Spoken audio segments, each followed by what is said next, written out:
Transport Minister Sindisiwe Chikunga discovered the hard way that crime in the country doesn't discriminate. This after she and her bodyguards were robbed while replacing a burst tyre on the side of the N3 highway. Police have not yet detained any suspects. Our reporter Bafedile Moerane is tracking these developments, and she joins us now live to tell us the latest on what's going on. Bafedile, we did see that statement from police yesterday telling us a little bit of what happened on Monday morning. Have you been able to gather more information? Yes, Maseko, earlier on I spoke to the police spokesperson, Athlenda Mati, who has highlighted that the incident happened in the early hours of the morning on Monday, and unfortunately, according to the police, the VIP protectors could have done nothing because they were caught off guard. Where we are along the N3 between Heidelberg and Vosloorus. This is where the incident actually happened on Monday morning. If you look at the environment where we are, if I ask you, Chekwane, to please show our viewers, you can see we are in the middle of nowhere. This is just a road here where we're seeing the trees, the bushes around here. So it's a nice environment for, for criminals. And we understand that since 2015, according to the police spokesperson Athlenda Mati, the spike robberies have actually been highlighted in this route. And they are saying that they have been in engagements with various stakeholders in trying to get support to support the police patrollers at night in this area. But however, we understand that police are in manhunt of the suspects, which are 4 suspects, as we understand at this point in time.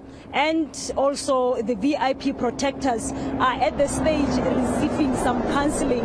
And the minister, she is back at work, and today she's attending the cabinet meetings in Pretoria. So we spoke to the minister spokesperson earlier on, Colin Msibi, who is saying that the minister is in good spirit, although this incident has actually left her with a lot of questions, as much as we are in the public to say that if the minister can be attacked, who are we as normal citizens of this country? Let us listen to what Mr. Msibi said to us earlier on, Maseko. Well, it's quite a difficult situation to find yourself in. And you can imagine the minister is quite traumatized. Being pointed at by a gun, it's not an easy thing. So, but I can confirm that the minister is back at work. She's attending a cabinet committee meeting today. And of course, there's an issue of support that she's getting, which we understand she's undergoing that in terms of ensuring that counseling and so forth does happen. So indeed, there is support, but she is back at work. She's quite a committed minister, and hence she didn't even take leave. She's back at work.